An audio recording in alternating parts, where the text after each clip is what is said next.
In the first part of this series, we talked about the definition of timing.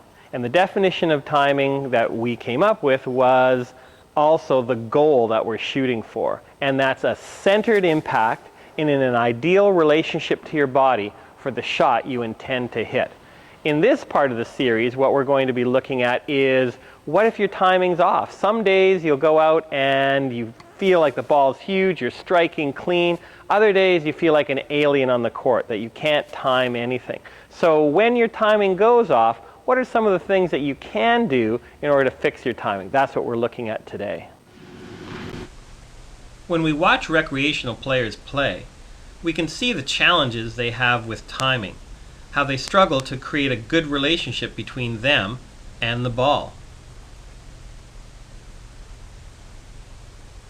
Oftentimes it's also difficult for them to center the shot.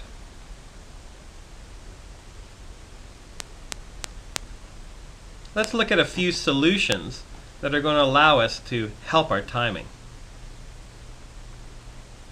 The 4 solutions are centering, preparation, stroke rhythm, and breathing. One of the key aspects of timing is centering.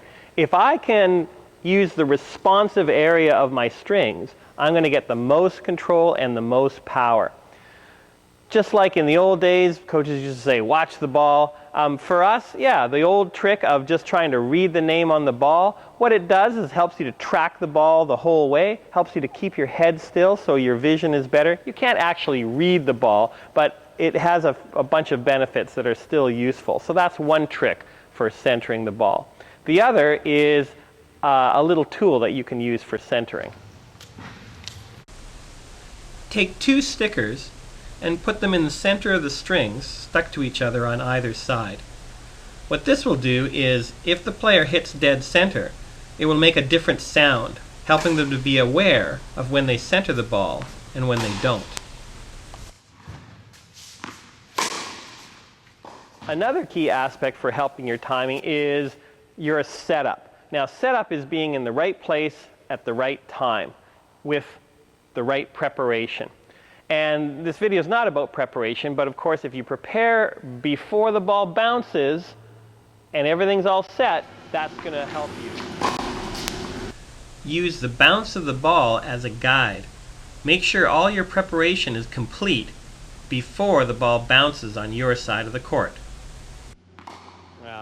One of the other aspects of timing that can really help our timing is understanding racket rhythm. Rhythm is where the racket goes fast and slow. To illustrate this, you'll see this on serves a lot of times. You'll see people go slow, slow. And of course, that's not going to produce any big serves. You'll see people go fast, fast. The trouble with that is it's very hard to time when the racket's going fast the whole time. You'll see people go fast and then slow. That's a big one that you'll see at clubs. And then for most pros, they'll go slow and then speed up.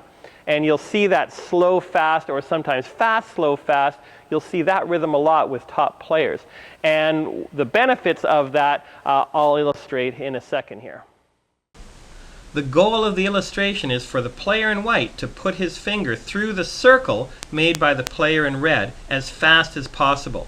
You can see that it's very challenging when he's coming from far away. Now watch the player in red as he puts his finger through the circle. Notice how he does it differently for greater speed and accuracy. So just like you saw in the illustration, understanding rhythm can really help your timing, because hitting the ball is a precision task, just like putting my finger through a little hoop. And if I can line everything up, that makes my timing simpler. And once it's lined up, then the racket can accelerate. And for the most part, most shots in tennis, not all, if the racket's accelerating through the hit, that's going to give you a lot of benefits. So I get that benefit of the acceleration and the simplicity of timing. Whereas if I'm trying to have a different rhythm, that's going to make it just tougher for me to time. So understanding rhythm is another little trick that really helps your timing. Let's look at a couple of rhythm examples on ground strokes.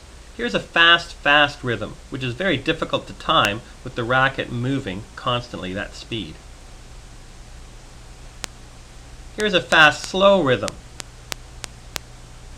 the racket is decelerating through the hit, which could lead to many disadvantages. Here's a slow, fast rhythm. This is the one that's most recommended, where you're slowly lining up the racket and then kicking in the racket acceleration for maximum benefit in timing. The final timing solution is breathing.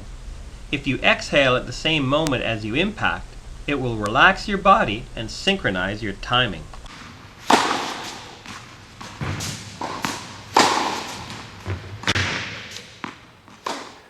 So using these 4 solutions really can help improve your timing, especially if it's off during a day. Use one or more, and for sure one of them or all of them are going to really improve your timing, because timing is everything.